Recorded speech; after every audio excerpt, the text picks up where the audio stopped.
Epafrodito, um homem gracioso, ou seja, a graça do Senhor estava sobre ele, vamos colocar dessa forma, se esvaziou de tal forma que para ele optou por, até se fosse o caso, entregar a sua vida pela obra de Cristo.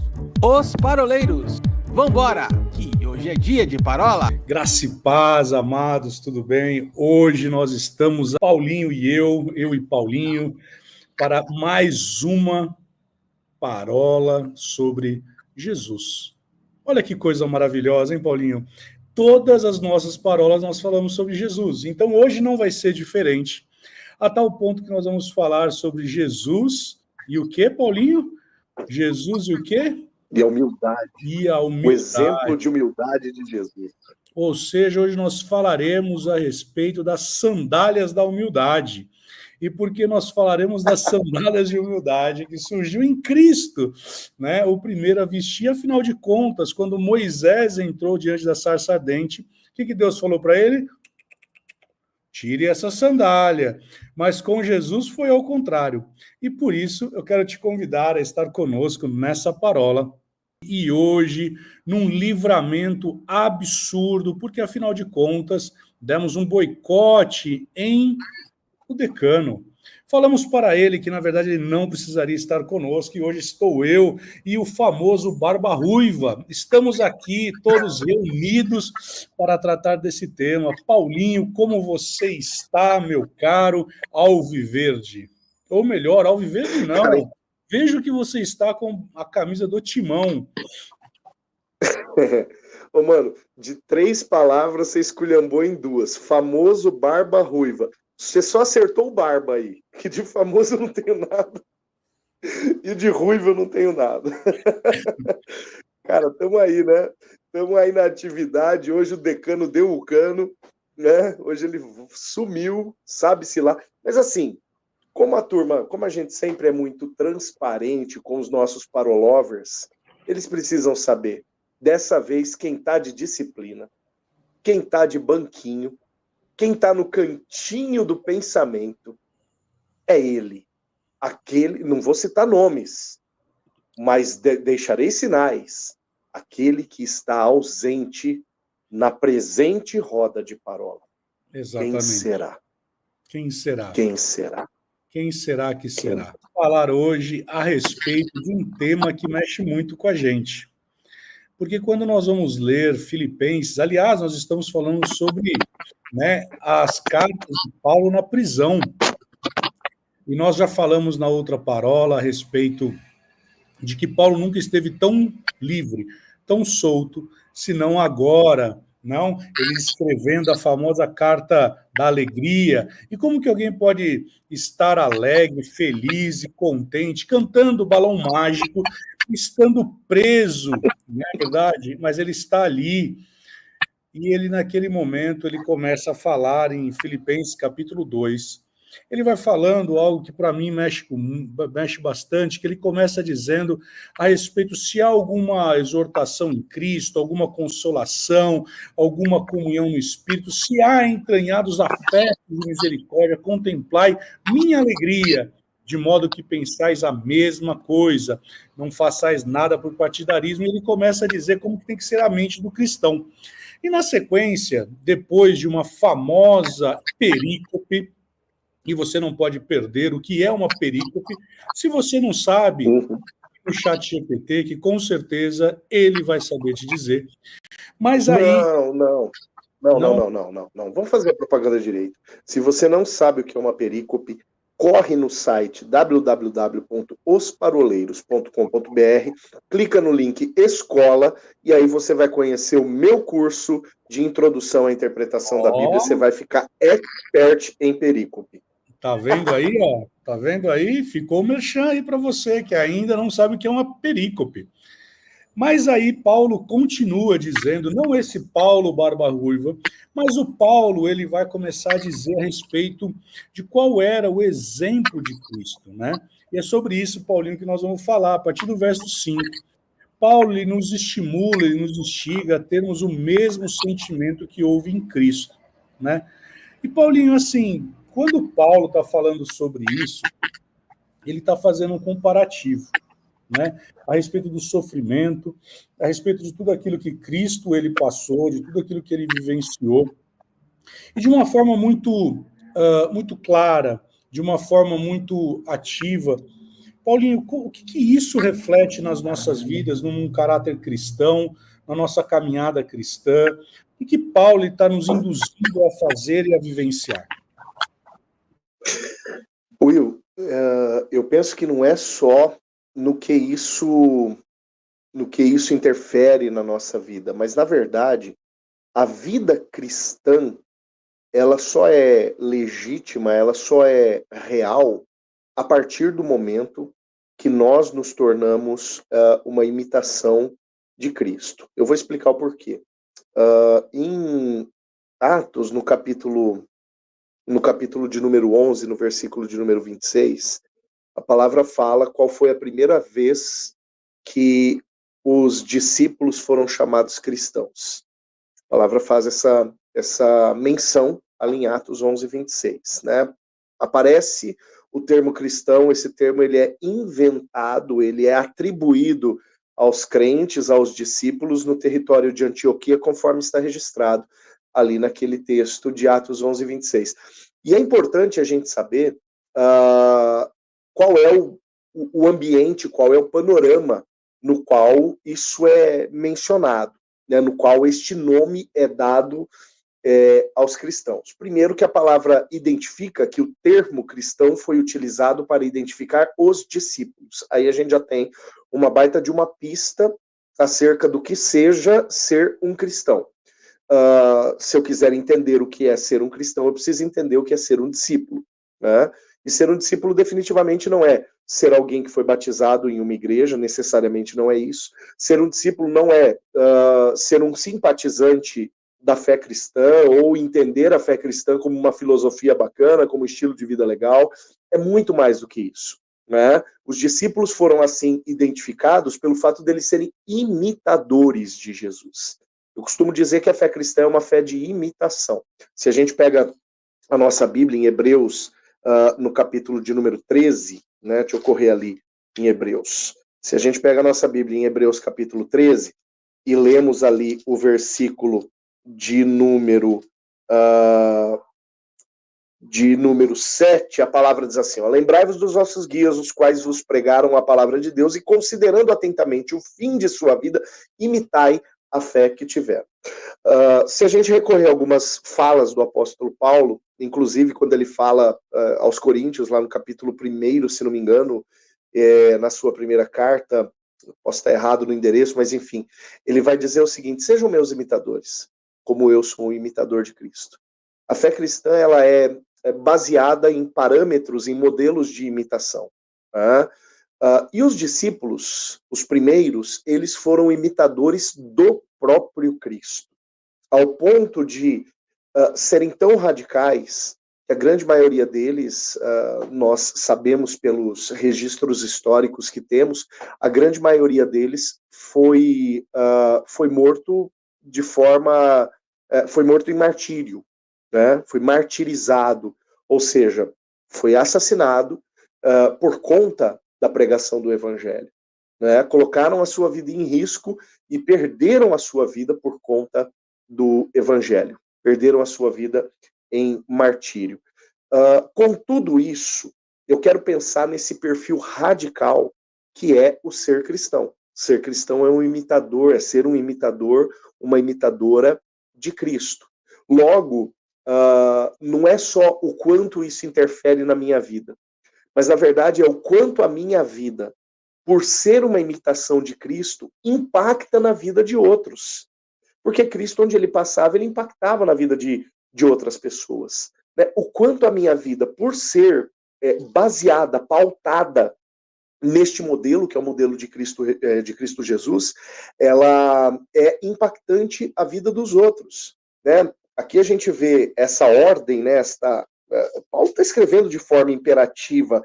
Quando ele chega aqui no versículo 5 de Filipenses 2, ele diz: tende em vós o mesmo sentimento que houve também em Cristo Jesus.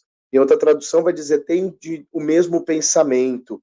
Né? No fundo, a palavra está apontando para a psique, ou seja, tenha a mesma formação de conceitos e valores que Jesus teve. Tem os mesmos princípios que Jesus teve. Aí a gente pega, por exemplo, não precisamos ir longe, a gente pega a última reunião que Jesus teve com seus discípulos. João capítulos 13, 14, 15, 16, 17, a última ceia. Começa esse episódio com Jesus lavando o pé da turma, né? Inclusive lavando o pé de Judas, que estava lá ainda.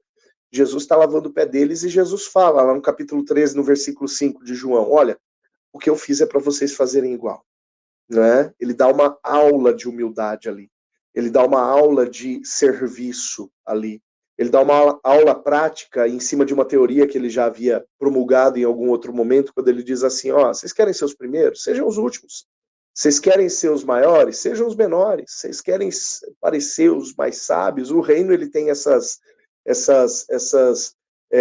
paradoxos, né? Você quer ser o maior? Seja o menor. Você quer ser o mais inteligente? Seja o mais ignorante, o menor de todos, né? As coisas loucas envergonham as coisas sábias.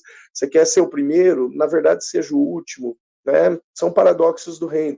E dentro da perspectiva do reino, eu costumo dizer, Will, e eu caminho assim para o final desse primeiro comentário, que a porta principal de entrada no reino de Deus é a porta de serviço. A porta principal. O nosso ícone, o nosso padrão, o nosso modelo, aquele a quem nós imitamos, serviu de uma forma tremenda, né? Ele serviu da forma mais radical que nós podemos imaginar, que foi a cruz. A cruz foi um serviço.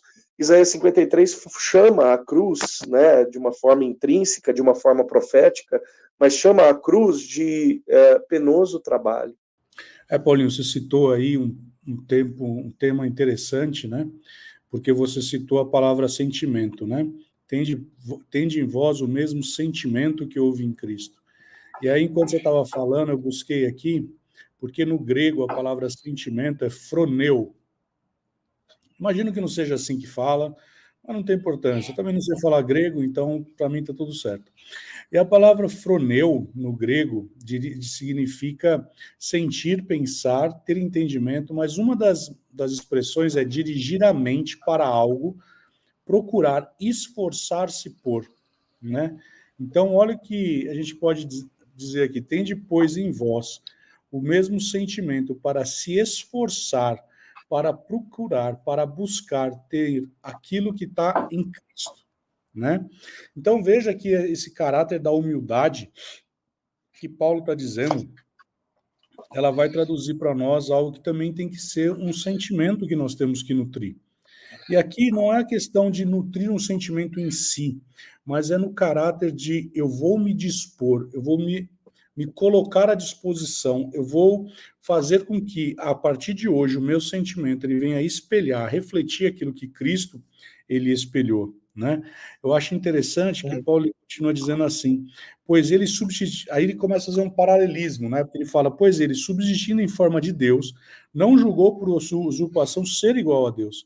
Ou seja, aquilo que Satanás tentou fazer, ele fala o seguinte, não vou cair nessa daí não, né? Ao contrário, mesmo eu agora, estando nessa posição, nós não vamos entrar aqui na questão se Jesus aqui era 100% homem, 100% Deus, essa aí é uma outra discussão para a gente se divertir, mas ele fala assim, mas a si mesmo se esvaziou, assumiu a forma de servo, tornando-se semelhante a homem. E aqui é um ponto importante, porque aqui ele vai trazer para nós uma forma como nós devemos nos posicionar como cristãos. E aqui, Paulinho, apesar do meu posicionamento sempre aqui nos Paroleiros ser de nunca ser algo crítico, de trazer uma crítica, mas ultimamente eu tenho refletido muito a respeito de como tem sido o nosso posicionamento cristão, né? Eu tenho refletido muito nesses últimos dias a respeito de como foi o caminhar de Cristo, como foi o caminhar dos discípulos, dos apóstolos, né? Porque se você parar para pensar, hoje nós temos vivido, e tem um livro muito bacana de Rick Renner, que se chama Esse Mundo Muito Louco, onde ele vai tratar muito a respeito do nosso posicionamento no dia de hoje. E está sendo muito difícil, e é interessante falar disso, né? Mas está sendo muito difícil nos dias de hoje a gente viver um cristianismo puro e simples, como disse C.S. Lewis. Porque hoje o evangelho está tão light, ele está tão soft, que hoje quando você fala, você tem que ter o mesmo sentimento que teve em Cristo, você começa a refletir com um certo paradigma. Porque quando ele fala sobre humildade, aqui ele não está falando sobre questão financeira. Ele está falando aqui do caráter de você se esvaziar, e veja que ele fala ter um sentimento de servo, de serviço. Uhum. Né? Ou seja, se eu não me engano, aqui para eu não errar e não falar besteira, a palavra aqui, servo, é doulos, né? Então, ou seja, seria no sentido de serviçal mesmo, né? Então ele veio para servir. Escravo, né? Escravo. Escravo, né? E esse caráter, eu acho que nós temos perdido hoje. Sabe, eu tenho presenciado, visto algumas coisas que confesso que tenho me abalado um pouco, né?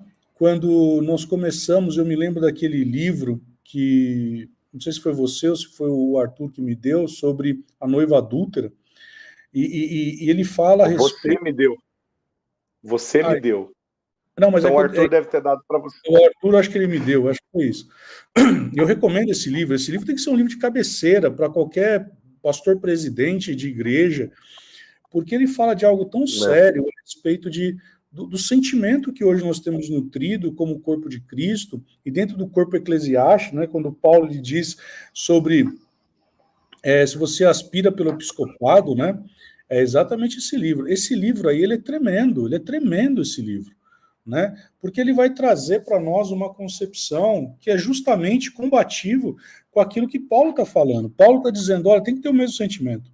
Tem que ter um sentimento de servo, de nós servirmos. Eu sei que é muito romântico dizer isso, mas se você entrou na igreja, pastor, se eu quiser, eu lavo latrina, eu lavo o chão, pinto parede, viro cambalhota. É muito romântico isso. Mas, sabe, hoje eu tenho percebido que não tem sido muito bem assim, não. Né? Eu tenho percebido algumas coisas, assim, discernido algumas coisas, que de fato Jesus está voltando pelo caráter como eu vejo algumas pessoas servindo no corpo de Cristo. E aí eu vou corrigir essa minha fala, não servindo o corpo de Cristo, mas servindo-se do corpo de Cristo. Ou seja, quando Paulo está falando, tem o mesmo sentimento, se esforce para ter, sabe, essa dimensão de doulos, para você se humilhar, para você se colocar numa posição onde você vai servir o teu próximo. Jesus mesmo ele falou para Pedro, ei Pedro, vem cá, vamos lavar o pé aí. Né? Pedro ele fala assim, não Jesus, você está louco? Não vou fazer isso aí não. Ele falou, Pedro, se você não lavar o pé comigo aqui, você não tem parte comigo. Não, então lava o corpo inteiro. Não, Pedro, você não entendeu. Pedro, não é desse jeito que funciona. Né? Ele fala, se você não tiver comigo, você não tem parte comigo. Então ele está ensinando um princípio de serviço. Então, veja, eu gosto da expressão, né, quando diz lá que eles estavam jejuando e adorando, né, quando separou Paulo e Barnabé, se eu não me engano. Mas a expressão servindo aqui no original é adorar. Então, veja, existia sempre um sentimento de serviço, de adoração no serviço. E hoje nós estamos nos servindo do corpo de Cristo. Então, eu acho que isso é algo que tem afetado muito o nosso dia a dia. Você vê...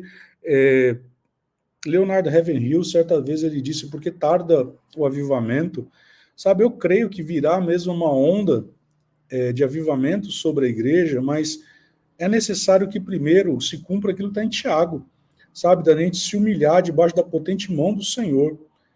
Vai estar faltando isso, sabe, um tempo de arrependimento mesmo, de nós rasgarmos as nossas vestes, de nós chorarmos, como, se eu não me engano, foi em Joel, né, que rasgou as vestes, rasgou os corações diante de Deus, porque se nós não tivermos esse nível de posicionamento,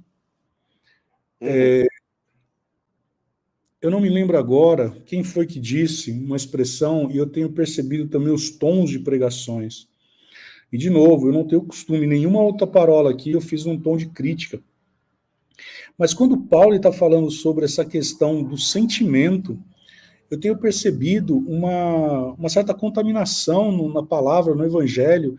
Nós temos levado palavras que vai massagear o ego, vai massagear, sabe? Aquele, ai, que gostoso, Paulinho, que bom que você está pregando isso.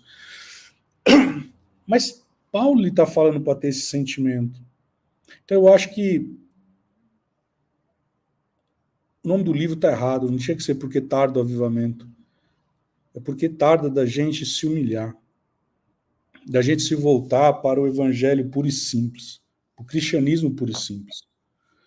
Porque isso é que Paulo está falando. Paulo está falando, ei, vocês estão muito loucos aqui. Cara, vocês têm que entender. Eu estou preso aqui, mas existe um sentimento de serviço. E eu vim para ser. Ele entendeu, Paulo discerniu isso. Né? Então, assim, Paulinho, eu nesses últimos... Eu tenho ficado muito reflexivo.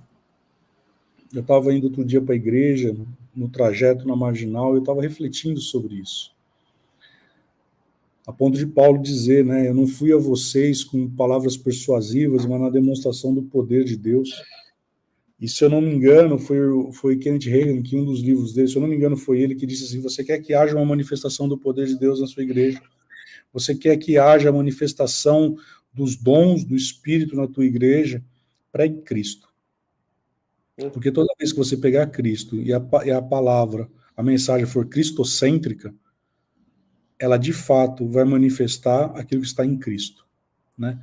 Então, falando sobre essa questão da humilhação, né, de ser humilde em razão de Cristo, eu tenho para mim que Paulo está trazendo um alerta, né, é um alarme, né, uma advertência, dizendo, olha, é necessário que você se espelhe, que você se esforce, de novo, né, a palavra aqui no grego é froneu, então assim, se esforce, sabe, cuide dos interesses, sabe, tome o partido de Cristo, olha que interessante, uma das expressões é tome o partido de Cristo, para que você possa manifestar nesse sentido, né? Uhum. Eu peguei um dicionário grego aqui, Will, e a palavra doulos, a gente já falou dela outras vezes, né, colocando como escravo, só que tem um sentido aqui que me chama muito a atenção. É um escravo com ênfase, tá? Tô lendo aqui do jeito que está no dicionário, tá? Um escravo com ênfase em sua reivindicação exclusiva, tá? Então é um escravo que ele não tem nenhuma outra possibilidade de atuação a não ser aquilo para o qual ele é reivindicado, né? E você falando, Will, acerca da dedicação, do comportamento servo, né? Uma outra definição, né, de doulos também é servil, né? Mas você falando acerca disso, se a gente continua a leitura do texto e avança a partir do verso 19, a gente vai ver o exemplo prático disso, de alguém que é pelo outro, né? De alguém que desenvolve o seu serviço pelo outro. Olha isso, ó. Paulo ele diz, Filipenses 2,19, espero, porém, no Senhor Jesus mandar-vos Timóteo o mais breve possível, a fim de que eu me sinta amado também, tendo conhecimento da vossa situação. Olha o que Paulo fala de Timóteo aqui agora. Porque a ninguém tenho de igual sentimento que, sinceramente, cuide dos vossos interesses. Está falando da paternidade de Timóteo, né? Então grifa paternidade. Pois todos eles buscam o que é seu próprio, não o que é de Cristo Jesus. E conheceis o seu caráter provado. Falou da paternidade, agora está falando do caráter de Timóteo. Pois serviu ao evangelho, está falando da condição de entrega de Timóteo, e está falando do fundamento dele. Serviu, né, ao evangelho. Junto comigo, como filho ao pai. Poxa, está falando de lealdade. Né? Olha quanta coisa a gente está identificando. Este, com efeito, é quem espera enviar tão logo eu tenha visto a minha situação. Estou persuadido no Senhor que também eu mesmo brevemente irei. Julgarei, todavia, necessário mandar até vós, Epafrodito, provavelmente o mesmo Epáfras lá da carta aos Romanos, né?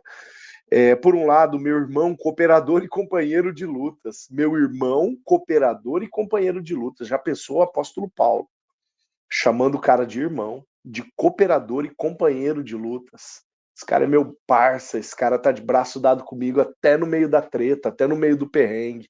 E por outro lado, vosso mensageiro e vosso e vosso auxiliar nas minhas necessidades. Gente, olha isso. Paulo está falando de dois caras que são exemplos de serviço e exemplos de serviço para alguém que é exemplo de serviço. Paulo é um exemplo de serviço, mas ele está falando de dois caras que, na caminhada, no estar junto, foram contaminados com isso, né? Paulo conseguiu contagiá-los com com estas características de servo. Né? Ambos caminharam com Paulo, ambos caminharam com ele. No entanto, não só caminharam no sentido de beneficiar-se, né, Will? Você falou acerca de ser servido da igreja, ser servido do que o ministério do outro pode oferecer para mim e não colocar-se numa condição de servo. Olha só, eu tenho ministrado aqui na igreja, no Liderando Bem, que é uma escola de treinamento de discipuladores, né? E é aberta para toda igreja. A gente fala Liderando Bem, a turma pensa, é coisa só de líder, né? Não, é uma escola de treinamento de discipuladores, e eu levo em consideração que se o sujeito está convertido há mais de 2 horas, ele já pode sair discipulando alguém, né? Ele pode contar, pelo menos ele pode contar como ele se converteu, né? Lembra o cara lá da porta formosa do templo, né? O cara, ele levantou e já saiu glorificando ao Senhor templo adentro. Então ele já saiu sendo testemunha, né? E isso sacudiu de tal forma que levou Pedro e João para a prisão, né? Teve um outro cego que foi curado por Jesus, e aí a turma interrogava ele, dizendo, e aí, como é que é? Conta para nós. Ele, não sei, cara, só sei que Jesus me curou, né? Então, acabou de ter contato com Jesus, já está contando para alguém acerca de Cristo. Você pega aqueles 3.000 que foram batizados num momento, em outro momento você vê as casas abertas, as reuniões acontecendo, as pessoas servindo a Deus na casa e no templo, partindo pão, e contando umas para as outras acerca de Jesus. Só tinha novo convertido naquele movimento de Atos 2, enfim. Eu tenho dito para o meu pessoal o seguinte, nós temos que parar de classificar a igreja como o ambiente das ovelhinhas ficarem se alimentando e se alimentando e se alimentando e engordando. Mas nós temos que voltar a classificar a igreja como um centro de treinamento e envio de pastores que vão pastorear as verdadeiras ovelhinhas, que são aquelas que estão perdidas enquanto as 99 estão lá dentro do aprisco fazendo culto, né?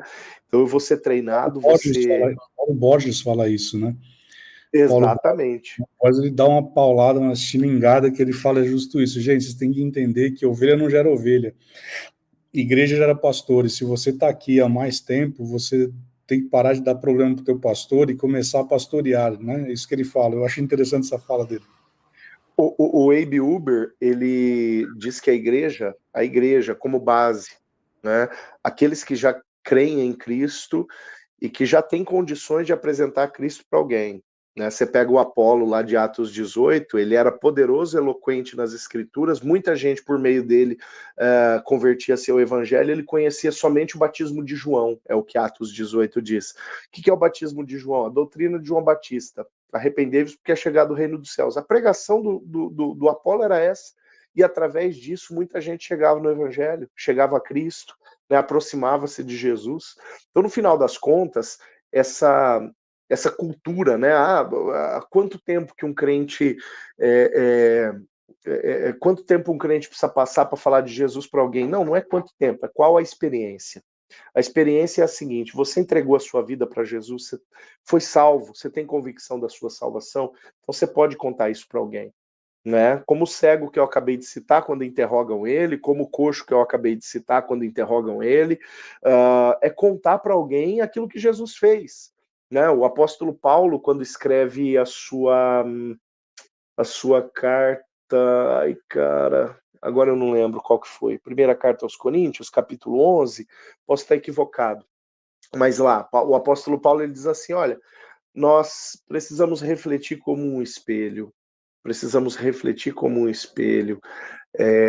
a Cristo Jesus. É 1 Coríntios 11 mesmo, se não me engano.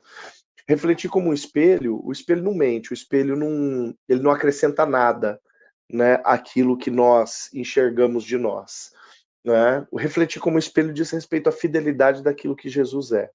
Né? O que Jesus fez comigo? Eu não preciso enfeitar o pavão, né, e criar uma teologia toda para poder testemunhar para alguém acerca do que Jesus fez. É só eu dizer, olha, eu estava perdido e eu fui encontrado. Eu estava indo para o inferno e agora eu estou indo para o céu. Eu estava morto e agora eu estou vivo. Eu estava perdido nos meus delitos e pecados, né? E se quiser até dar nome ao pecado, né? Quanto mais específico, melhor. E agora eu estou limpo, agora eu estou salvo, agora eu estou santo, né? Eu não tinha uma perspectiva de vida, eu não amava a vida, eu não queria a vida, agora eu vivo uma vida em abundância. Quer dizer, é contar o que aconteceu com você. Às vezes as pessoas pensam, Will, que pastorear, né? Eu ia citar o pastor Ebi Uber, acabei parando, né? O pastor Ebi Uber, ele tem um livro dele que se chama O Coração do Bom Pastor, tá por aqui também. Ele faz a seguinte distinção: a igreja é formada de dois tipos de pastores, o pastor com P maiúsculo e os pastores com P minúsculo. Quem é o pastor com P maiúsculo? É o cara que sobe no altar, né, todo domingo, que assume o púlpito e que dá uma direção profética para a igreja, dizendo: agora a gente está indo para cá, agora a velocidade é essa, agora o vento está soprando nessa direção, agora nós vamos segurar as pontas, ou agora nós vamos soltar tudo e potência máxima no motor e vamos levantar voo. Esse é o pastor com P maiúsculo. E ele prega para quem? Ele dá essa direção para quem? Para aqueles que ele, no mesmo livro, chama de pastores com P minúsculo. E quem são os pastores com P minúsculo? Todos aqueles que receberam o ministério da reconciliação de Cristo Jesus e que receberam a comissão de pregar o evangelho por todo mundo, de pregar, de fazer discípulos de todas as nações e batizar esses discípulos. A igreja é formada de pastores com P minúsculo. Né? Então você citou aí o Paulo Borges, né? E é uma paráfrase dele mesmo, aquilo que eu mencionei, quando ele diz que a igreja não é a reunião das ovelhas, mas a igreja é a congregação dos pastores. São estes pastores com P minúsculo, né? O povo que precisa se levantar dentro de uma dimensão de serviço. O povo que precisa se levantar, olha, Paulo está falando de duas ovelhas dele. Ele está falando de um Epafrodito, que foi trabalhado por ele. Ele está falando de um Timóteo, que nós sabemos até quando Paulo encontra Timóteo, está lá em Atos capítulo 16, e começa a trabalhar com Timóteo ao ponto de plantar Timóteo, e agora aos filipenses dizer: eu não vejo a hora de mandar esse cara para cuidar de vocês, porque eu não conheço outro que seja tão interessado na vida dos outros do que o próprio Timóteo, tão abnegado de si mesmo do que o próprio Timóteo. Né? São, teoricamente, ovelhas de Paulo, mas que entenderam a sua característica pastoral, o seu ministério, né? E aqui eu não falo de ministério institucional pastoral, né, de ser ungido pastor e estar à frente de uma igreja. Deixa isso, se esse não é o teu chamado, deixa isso para o teu pastor com P maiúsculo, o cara que está lá na frente no domingo, dizendo para você: é por aqui, por ali que nós vamos. Mas entenda o teu ministério como um braço pastoral, uma extensão do braço pastoral. Né? Eu fecho dizendo o seguinte: eu costumo dizer para os meus líderes, líderes de célula, líderes em treinamento, coordenadores de ministério, enfim, para minha turma de frente, eu costumo dizer para eles o seguinte: aonde o braço de vocês alcança, é o meu braço que está chegando. Né? Às vezes o braço de vocês vai alcançar, a mão de vocês vai tocar em alguém que a minha mão não vai tocar. Às vezes a tua oração vai ser feita por alguém que eu não vou ter oportunidade de orar lá dentro do meu gabinete. Né? Às vezes o teu aconselhamento vai ser a reprodução da minha voz para alguém que você está tomando conta, e que a minha voz não vai ser a primeira voz de influência, pode ser a primeira voz de pastoreio, mas não a primeira voz de influência, de cuidado, de orientação direta tete a tete. Né? Então, cada membro, cada parte do corpo de Cristo deve se ver como uma extensão do braço pastoral. Por isso, né, nós temos que tomar cuidado com alguns termos, né? Quando a gente fala de cobertura espiritual, a gente tem que tomar cuidado, porque existe uma cultura de escravização, e não é disso que, de maneira nenhuma, que a gente quer falar. Mas cobertura pressupõe estar dentro de uma mesma perspectiva de missão. A gente falou da submissão quando nós falamos de Efésios, né? Ou seja, estar subordinado a uma mesma missão de outrem. né? E é desse jeito mesmo, dentro da perspectiva eclesiástica é isso. Eu não estou subordinado à missão do meu pastor. Então sai da igreja. Né? Eu não estou subordinado à missão da minha denominação. Então você está no lugar errado. Né? Não adianta dizer que você não está subordinado, está congregando. Não, então você não é corpo. É uma perspectiva de corpo. É fora da lógica eu dizer que não estou subordinado, né? Não sou participante da obra que a denominação na qual eu sirvo, a igreja na qual eu sirvo, o pastoreio sobre o qual eu estou, eu não estou subordinado a isso. Não, então você está no lugar errado. Muito provavelmente, me perdoe, está sendo pedra de tropeço, né, para outras pessoas. Hoje, né, Paulinho, a gente tem visto, eu vi outro dia não vem ao caso o nome do pastor, mas eu vi ele fazendo uma crítica, na verdade um elogio, não era uma crítica. Ele faz a seguinte afirmação: eu não condeno desigrejados, né, eu acho que a pessoa tem que ir no ambiente correto. Só que ele deu ênfase do tipo, você não precisa estar congregando no lugar correto, né? Você pode congregar em qualquer lugar. E Hebreus 10, 25 não diz isso, né? Hebreus 10, 25 é um alerta muito claro, né? Falando, olha, você tem que congregar e ali é o lugar onde você... É que, infelizmente, também, né, Paulinho? E eu volto naquilo que eu estava criticando. Eu ouvi outro dia uma pessoa falando algo bem interessante, né? Que muitas vezes nós, como cristãos, nós olhamos para a grama do vizinho e falamos que aquela grama é melhor, né? Mas, a bem da verdade, nós vimos o pastor regando aquela grama, né? Cultivando aquela grama, não vemos nada disso, né? O que me chama a atenção nesse texto aqui é que Paulo está dizendo o seguinte, né? Olha que interessante. Porque a ninguém tenho de igual sentimento que sinceramente cuide de vossos interesses. E aí pega exatamente o que você falou sobre o longa-manos, né? Ou seja, se o teu liderado ele está cuidando de uma ovelha, vamos usar a expressão que você usou do P minúsculo, ele está cuidando dos interesses, né? E outro dia a gente teve uma situação bem peculiar na igreja, onde uma pessoa ela saiu propagando que ela não estava tendo assistência pastoral, né? E aí o meu pastor me ligou e falou assim, rapaz, eu tinha te confiado a pessoa para você andar com ela, para você caminhar com ela, o que aconteceu? Eu falei, ué, pastor, o que aconteceu? Eu caminhei com ela. Eu tenho todas as conversas aqui. Aí ele falou, você está falando sério? Eu falei, tô, pastor. Inclusive fazemos reuniões e tudo mais. Vou falar com a pessoa. Aí a pessoa falou assim, não, pastor, o senhor entendeu errado. Não estou falando que ele não me assistiu, é que eu queria que o senhor fizesse isso. Aí ele falou, meu irmão, eu tenho 42 ministros na casa, com um público de quase 400 membros, com 42 ministros, sabe, eu tenho capacidade de delegar isso para eles e eles me atenderem.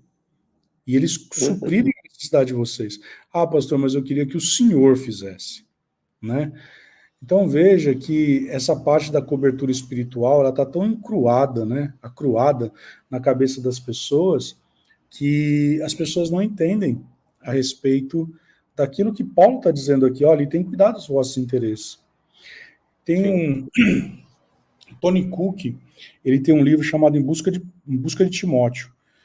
E ele vai falar a respeito da necessidade de nós encontrarmos dentro do âmbito da igreja pessoas como Timóteo. Pessoas que arrancaram no Ministério dos Socorros, parte para o Ministério Pastoral, mas chega um determinado momento que Paulo lhe fala o seguinte, ei Paulo, ei Timóteo, eu preciso que você faça o trabalho de evangelista. Ele poderia ter falado assim, pastor, Paulo, pera, o meu chamado não é esse. Meu chamado é pastoral. Mas Paulo está falando, olha, existe uma necessidade aqui agora. Por isso que Paulo está falando aqui, né? Olha, ele cuida dos vossos interesses. Ele está olhando e falando assim, Timóteo, existe uma deficiência. E eu preciso que você, nessa deficiência, você supra. E a deficiência que nós estamos encontrando eu preciso que alguém faça o trabalho de um evangelista. O meu pastor, ele tem algo que eu acho bem peculiar, que ele vira e fala o seguinte, gente, às vezes eu chamo uma pessoa para para servir em algum departamento ou fazer alguma atividade para mim aqui na igreja. Ele já é um senhor de 70 anos, né? E se eu estou te chamando é porque eu vejo uma competência, eu vejo uma habilidade em você. E ele fala assim, às vezes eu vejo pessoas que falam para mim assim, pastor, eu vou orar para ver se é de Deus. E aí ele fala assim, irmãos, existe uma necessidade. A Bíblia diz que aquilo que vier na tua mão faz com força. E nós não vemos na Bíblia, pelo menos eu não encontro, Paulinho, na Bíblia, alguém falando assim, Jesus, espera aí que eu vou orar para ver se é de Deus. Ou então, Paulo, espera aí que eu vou orar para ver se é da tua vontade. Eu posso estar errado, eu não encontro, né? Eu não encontro. E a gente fica espiritualizando umas coisas e a gente não está fazendo aquilo que chegou na nossa mão. Sim. A gente fez uma atividade agora na escola de ministros e eu estava falando a gente fez uma casa de recuperação e o pastor responsável por essa casa de recuperação ficou assim, extasiado com a atividade que a gente fez.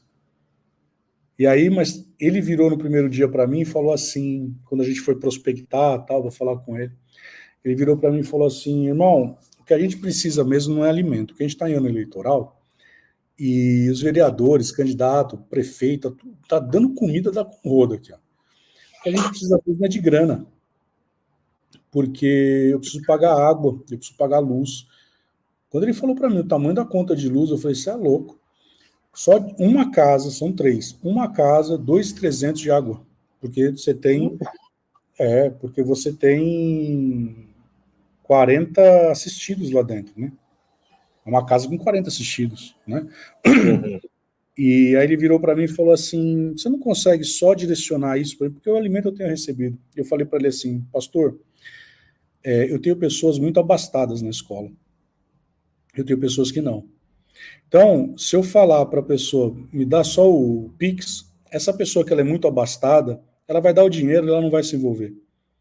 Agora, a pessoa que ela não tem condições financeiras, ela vai querer fazer alguma coisa. Então, se eu falar, só der essa opção, e sabe, esse é o ponto do dia de hoje. Porque quando Tony Cook ele fala sobre Em Busca de Timóteo, ele vai falar sobre essa necessidade que nós temos tido no dia de hoje. Uhum. Nós perdemos, Paulinho. Eu posso falar, eu já fiz essas críticas aqui algumas vezes, eu não posso falar de outras igrejas, eu posso falar da minha, eu posso falar da minha denominação. Mas sabe, eu começo a conversar com algumas pessoas, eu começo a ver o que está acontecendo em umas denominações, inclusive na minha mesmo. Eu acho que nós perdemos esse princípio de serviço. Sabe? Paulo ele vai falar sobre os mercadores da fé, né? E como isso, no dia de hoje, tem sido algo tão estranho, né? Porque o evangelho é um evangelho de serviço. Não é de ser visto. Uhum. O evangelho é um evangelho de serviço, não de ser visto. E hoje nós vemos... de verdade, Paulinho, eu vi outro dia um negócio no Instagram que eu caí para trás. Eu vi assim... quer saber como pregar? Contrate-me. O cara está vendendo um serviço de como pregar. São os mercadores. E não é isso que Paulo está falando aqui. Então, voltando, né, para a gente encaminhar para o fim, quando eu vejo Paulo falando para a gente ter o mesmo sentimento que houve em Cristo, e ele cita Timóteo e cita Epafrodito, eu acho interessante porque veja o nível de dedicação de Epafrodito. Porque ele fala assim, inclusive Epafrodito significa glamuroso, ou em inglês significa alguém que é gracioso. Ele diz assim, Epafrodito, né, que é meu irmão, cooperador, tal, e ele fala, nas minhas necessidades, visto que tinha saudade de vós, estava angustiado e adoeceu. Agora, por que ele adoeceu? No verso 30, ele diz o porquê. Visto que por causa da obra de Cristo, chegou ele às portas da morte e se dispôs a dar a própria vida para suprir a carência de socorro para comigo. Ele era um homem, Epafrodito, um homem gracioso, ou seja, a graça do Senhor estava sobre ele, vamos colocar dessa forma. Ele se esvaziou de tal forma que, para ele optou por, até se fosse o caso, entregar a sua vida pela obra de Cristo. Ele adoeceu. Paulo fala, poxa, isso aqui ia ser tão duro no meu coração, e eu não quero que isso aconteça. Né? Eu não estou estimulando aqui para que a gente viva como rato de igreja. Não é isso. Não é para a gente viver numa religiosidade no âmbito de igreja, né? Ter equilíbrio. Não precisamos ter equilíbrio, né? Temos a família, temos Deus, né? Temos a família e temos a igreja. Precisamos ter esse equilíbrio. Mas eu aprendo algo com o Epafrodito, que de fato a gente precisa pegar aquilo que está na nossa mão e fazer com força, né? É o que eu penso a respeito desse texto aqui. Não sei quanto a você, Paulinho, estamos encerrando. Qual é o seu comentário final, afinal de contas? O único comentário que eu recebi aqui de Decano é: olha que coisa linda você que está nos ouvindo. Só liberei agora, amanhã cedo assisto. É um paroleiro, não é verdade? Paroleiro, é um paroleiro. Mas olha só, eu só quero fazer uma menção, Will. Você falou acerca da doença, né, do versículo 27, e foi para o versículo 29, fez essa observação brilhante, que só poderia ser do mente brilhante mesmo, mas no verso 29, tem um sinalzinho que eu sei que é: quem trabalha para Cristo não trabalha por isso. Né? Quem trabalha literalmente para Cristo não trabalha por isso. Mas é uma consequência natural, é uma graça, uma das manifestações de graça de Cristo. Que Paulo ele diz assim no versículo 29, recebei-o, pois, no Senhor com toda alegria e honrai sempre a homens como este. Honrai sempre a homens como este. O homens como este aqui está diretamente vinculado a Epafrodito, mas pode indiretamente fazer referência, inclusive, a Timóteo. Porque homens como este, está falando do homem servo, está falando do servo, né? Honrem o servo. Como eu disse, ninguém que trabalha para Cristo trabalha por honra, né? Mas assim, ó, você vai se lembrar, claro que vai, da mensagem que eu preguei no seu casamento. E sem entrar nas minúcias aqui, mas eu disse assim: ninguém casa para ser feliz. Mas se o noivo funcionar direito dentro do casamento, e se a noiva funcionar direito dentro do casamento, pressupondo aquilo que a palavra diz acerca do homem e acerca da mulher, ambos serão felizes. Né? Se cada discípulo funcionar direito, o outro discípulo será honrado. Aqui é líquido e certo. Se cada servo do Senhor entender o seu papel e honrar ao outro, honrar ao ministério do outro, o cristianismo vai ser uma manifestação de honra mútua.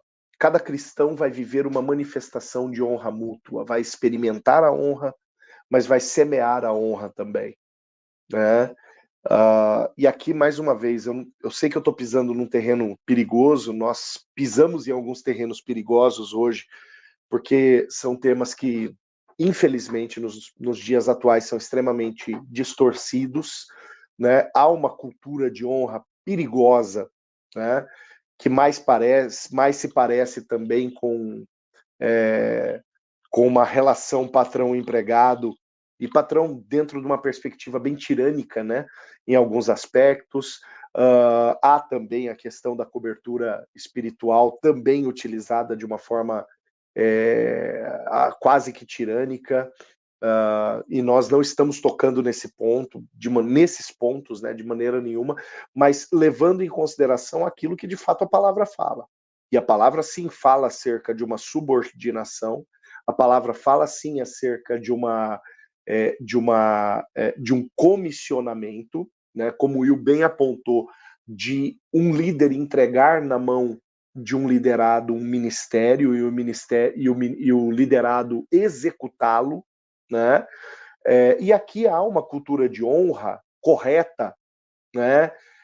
na qual eu semeio honra. E pelo fato de semear, eu também colho. Né? E eu semeio honra, isso para todos os lados. Não é semear honra para quem teoricamente está acima, né? Mas semear honra, assim como Jesus semeou honra aos seus discípulos, aos seus apóstolos, ajoelhando-se ao pé de cada um deles e lavando os pés deles. E Jesus disse, isso eu fiz para que você faça com o outro. Qual que é a honra aqui? A reprodução. Saber que o apóstolo fez o mesmo, né? Saber que o exemplo foi cumprido, o exemplo foi estabelecido, o exemplo foi vivenciado, né, e foi copiado. Né? Eu falei aqui do cristianismo ser uma manifestação de fé de imitação, saber que houve a imitação. Né? Então, eu só não queria pular, Will, esse versículo 29, que eu acho que ele amarra a história, né, de uma forma assim tremenda, né, para nosso entendimento. Muito bem, e você que nos acompanhou até agora, espero que você tenha sido tremendamente abençoado e que tenha feito você refletir a respeito, será que eu tenho servido mesmo ou eu tenho quisto ser visto? Sabe, algo que tem que trazer uma certa reflexão. Será que eu tenho sido o corpo de Cristo ou eu tenho me servido do corpo de Cristo? Que tenhamos esse mesmo sentimento que houve em Cristo. E você que tem nos assistido, tem nos ouvido, tem nos acompanhado, sabe, compartilhe essa parola, sabe, curta, compartilhe, sabe, se você ainda não acessou o nosso site, osparoleiros.com.br, nós temos lá algum material fantástico, temos esse curso maravilhoso aqui do Paulinho, temos agora algumas coisas também de O Capitão da Família, mas olha, se você gosta no formato podcast, nós temos aí também no Spotify, nós temos no Deezer, nós temos na Amazon Music, nós estamos em todos quanto é lugar. Esse é o problema de nós termos Decano aqui. Se bobear, ele está criando também uma plataforma nova. Então, seja abençoado na prática da palavra. Paulinho, Deus te abençoe e até mais.